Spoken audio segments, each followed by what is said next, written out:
Last video तक हम बात कर रहे थे परावर्तन की। अब नेक्स्ट अपवर्तन।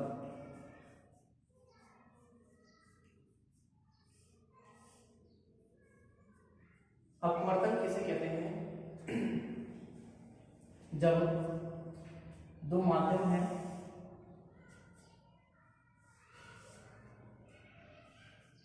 ये है वायु वाला क्षेत्र और इसमें भरा हुआ है पानी। जल, ये माध्यम हो जाएगा विरल माध्यम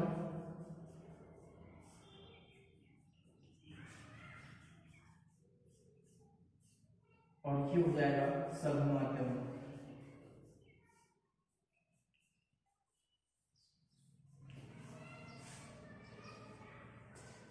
ये हो जाएगा दोनों माध्यमों को पृथक करने वाला पृष्ठ, पृथक कार्य पृष्ठ।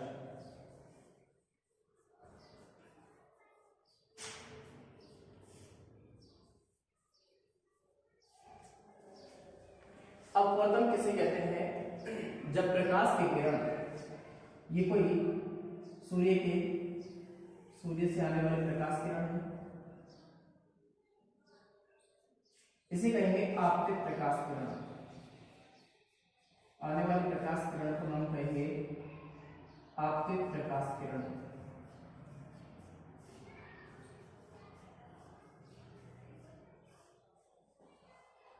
जिस बिंदु पर आकर के गिर रही है उस बिंदु पर एक 90 डिग्री का रेखाखंड खींचेंगे, ये हो जाएगा अभिलंब।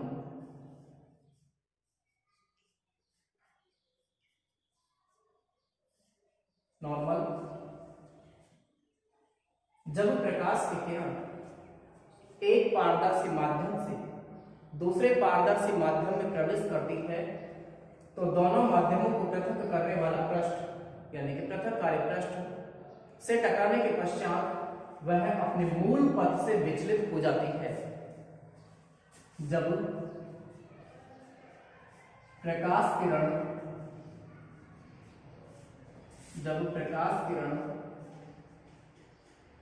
एक पारदर्शी माध्यम से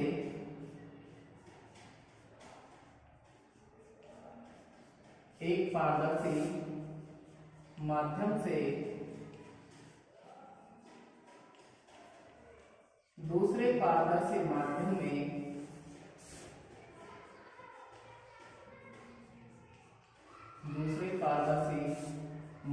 में प्रवेश करती है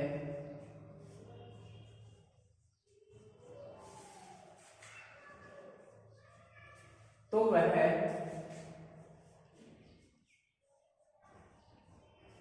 दोनों माध्यमों को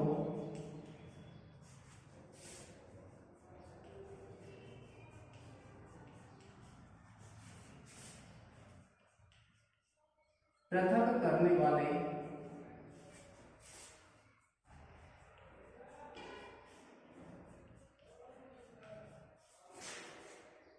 पृष्ठ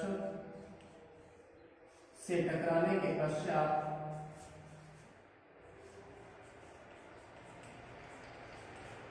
टकराने के पश्चात अपने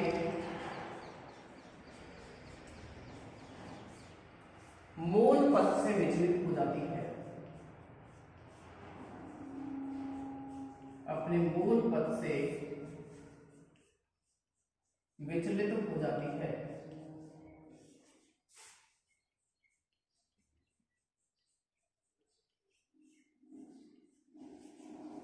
इस घटना को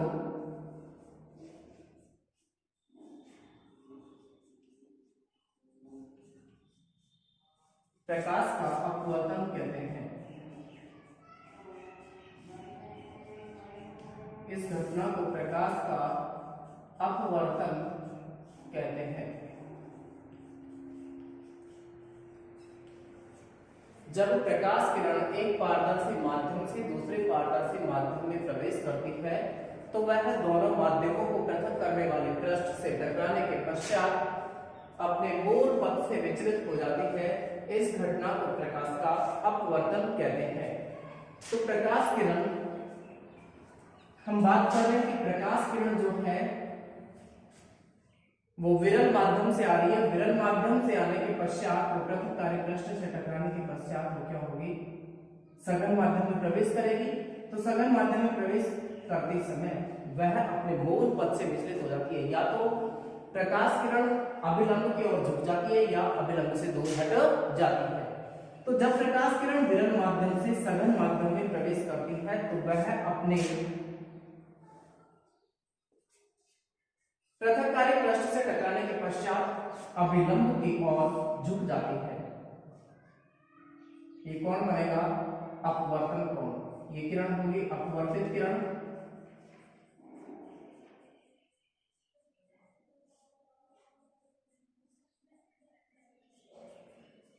आपतित किरण और अभिलंब के मध्य बनने वाला कोण होगा आपतन कोण, जिसको आई से प्रदर्शित करते हैं। और अपवर्तित किरण व अभिलंब के मध्य बनने वाले कोण का नाम होगा अपवर्तन कोण, जिसे प्रदर्शित करते हैं आर से। तो कंडीशन दो होती है, जब प्रकाश किरण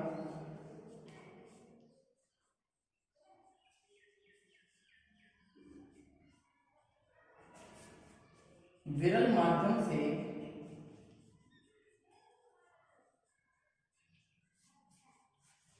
सघन माध्यम में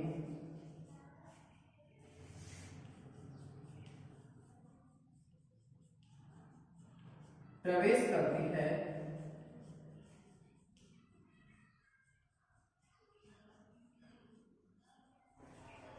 तो वह पृथक कार्यपृष्ठ से टकराने के पश्चात पृथक कार्यपृष्ठ से टकराने के पश्चात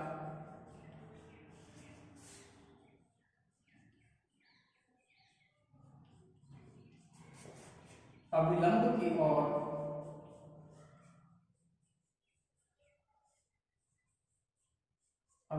की ओर झुक जाती है।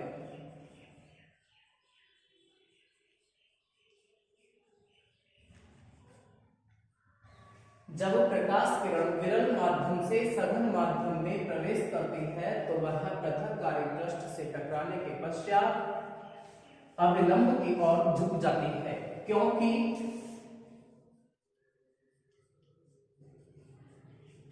सघन माध्यम में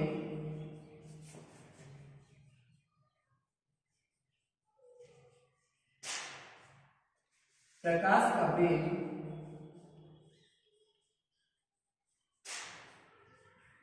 सघन माध्यम में प्रकाश का वेग कम हो जाता है। तो हमारे पास में प्रश्न बनता है कि जब प्रकाश किरण विरल माध्यम से सघन माध्यम में प्रवेश करती है तो वह अभिलंब की ओर झुक जाती है। क्यों? तो क्यों झुक जाती है? जब प्रकाश किरण विरल माध्यम से सघन माध्यम में प्रवेश करेगी तो वह पृथककारी पृष्ठ से टकराने के पश्चात अभिलंब की ओर झुक जाती है, क्योंकि सघन माध्यम में प्रकाश का वेग कम हो जाता है। दूसरी कंडीशन होती है, जब प्रकाश किरण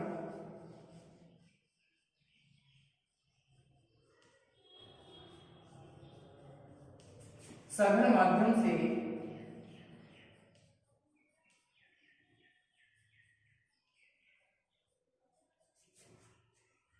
विरल माध्यम में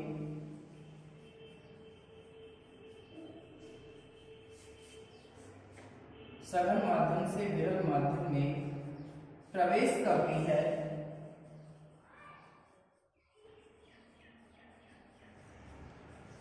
तो वह पृथककारी पृष्ठ से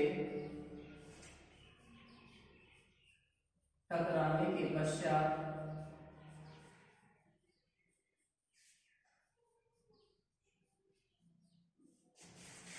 अभिलंब से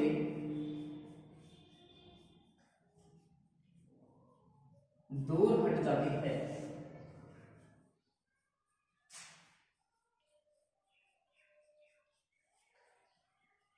क्योंकि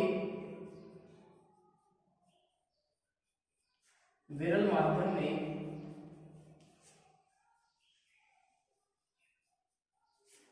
प्रकाश का वेग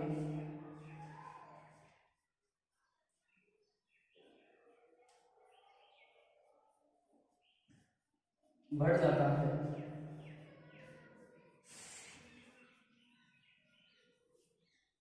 तो अपवर्तन किसे कहेंगे?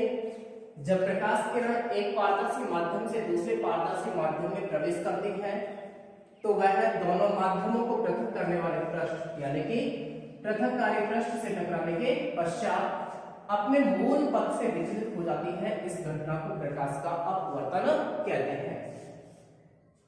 दो कंडीशन होती है अपवर्तन की। जब प्रकाश किरण विरल माध्यम से सघन माध्यम में प्रवेश करती है, जब प्रकाश किरण विरल माध्यम से सघन माध्यम में प्रवेश करती है तो वह पृथककारी पृष्ठ से टकराने के पश्चात अभिलंब की ओर झुक जाती है, क्योंकि सघन माध्यम में प्रकाश का वेग कम हो जाता है। और दूसरी कंडीशन में जब प्रकाश किरण सघन माध्यम से विरल माध्यम में प्रवेश करती है तो वह पृथककारी पृष्ठ से टकराने के पश्चात अभिलंब से दूर हट जाती है, क्योंकि विरल माध्यम में प्रकाश का वेग बढ़ जाता है। माध्यम दो होते हैं, एक होता है विरल माध्यम और एक होता है सघन माध्यम। तो इस प्रकार अपवर्तित आपतित प्रकाश किरण जो है पृथककारी पृष्ठ के बिंदु पर आकर के गिरी, जहां गिरेगी उसे कहेंगे आपतन बिंदु। आपतन बिंदु पर एक 90 डिग्री का रेखाखंड खींचते हैं जिसे नाम देते हैं अभिलंब। और यहां से प्रकाश किरण जैसे पृथककारी पृष्ठ से टकराने के पश्चात वो अभिलंब की ओर झुक जाती है। इस प्रकार दो कोण बनते हैं, एक तो बनेगा आपतन कोण और एक बनेगा अपवर्तन कोण। आपतन कोण किसे कहेंगे? आपतित किरण व अभिलंब के मध्य बनने वाला कोण आपतन कोण कहलाता है, जिसे आई से प्रदर्शित करते हैं। और दूसरा अभिलंब व अपवर्तित किरण के मध्य बनने वाला कोण कहलाएगा अपवर्तन कोण, जिसे आर से प्रदर्शित करते हैं। इस प्रकार माध्यम हो गए कितने? दो। माध्यम कौन कौन से हो गए? एक हो गया विरल माध्यम और एक हो गया सघन माध्यम।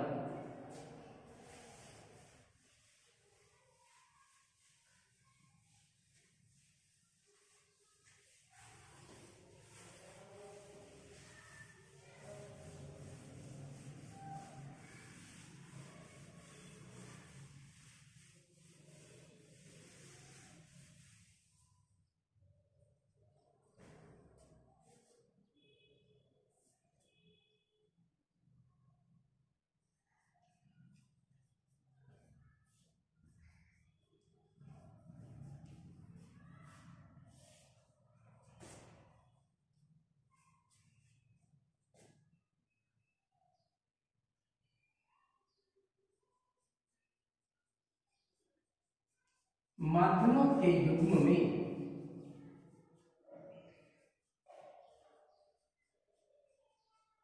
युग्म का मतलब जोड़ा।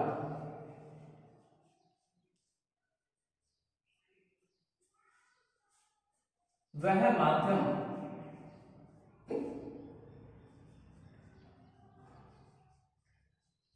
जिसमें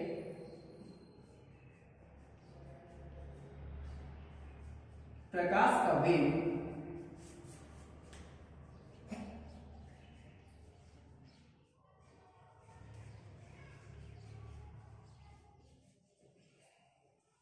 दो माध्यमों के युग्म में,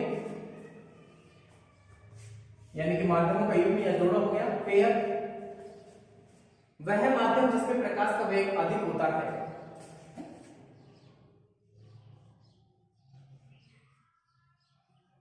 विरल माध्यम कहलाता है।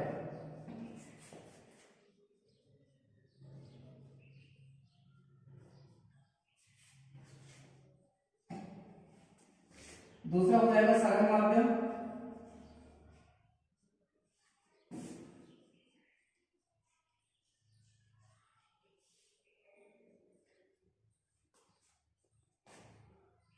माध्यमों के युग्म में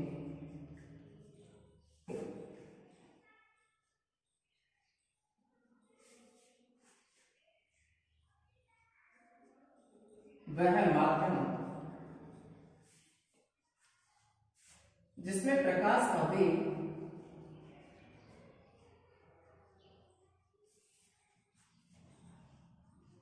कम होता है।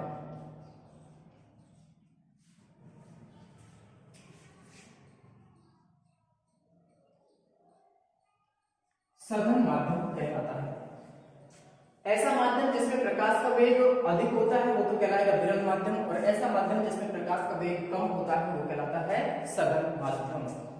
जैसे जल आएगा, जल, कांच, लकड़ी का गुटका, ये आ जाएंगे सघन माध्यम में। इसमें आ जाएगा वायु, वायु वाला क्षेत्र कौन सा माध्यम होगा? विरल माध्यम।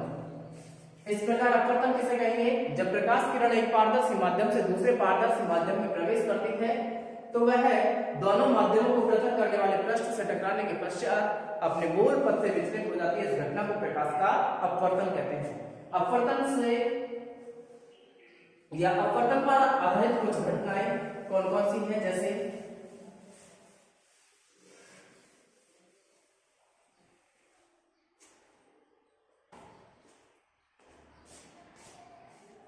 अपवर्तन के उदाहरण,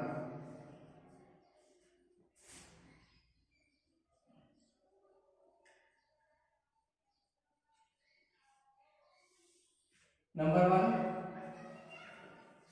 पानी में आंशिक रूप से डूबी हुई पेंसिल का आंशिक रूप से डूबी हुई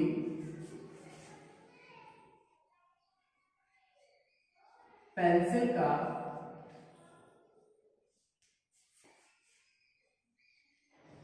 थोड़ा मुड़ा हुआ दिखाई देना। आंशिक रूप से डूबी हुई पेंसिल का मुड़ा हुआ दिखाई देना।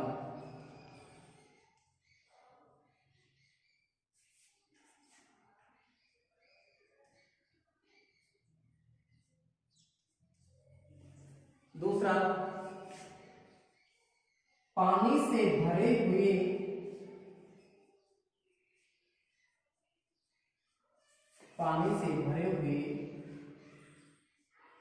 किसी पात्र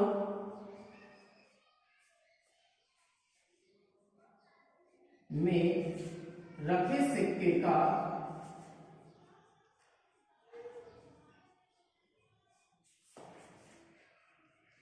ऊपर उठा हुआ दिखाई देना।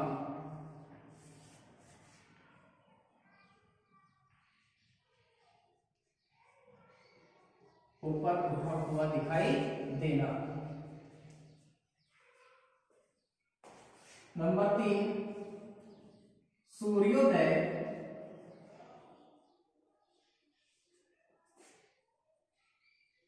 के कुछ समय पहले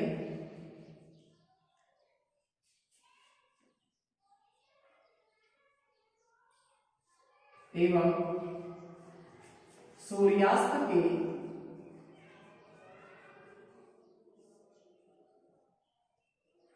कुछ समय पश्चात तक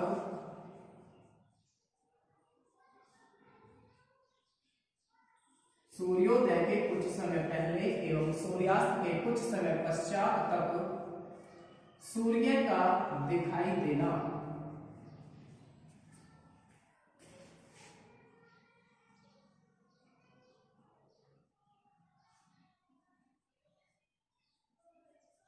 नंबर 4, सूर्योदय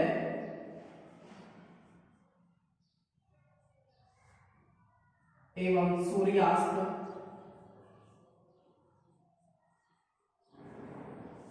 के समय सूर्य का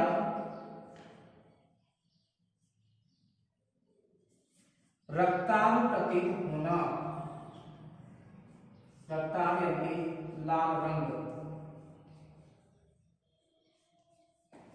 सूर्योदय एवं सूर्यास्त के समय सूर्य का रक्ताभ होना।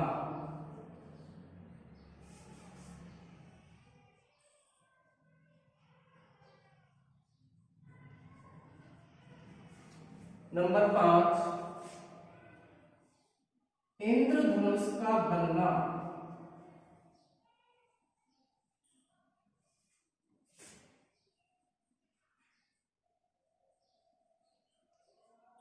नंबर 6, तारों का टिमटिमाते हुए प्रतीत होना।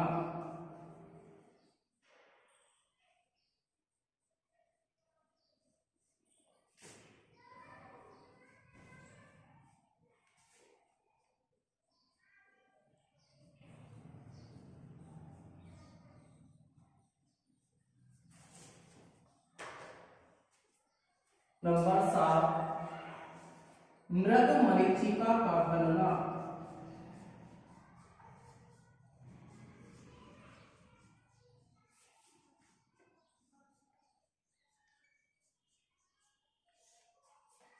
वर्ण विक्षेपण।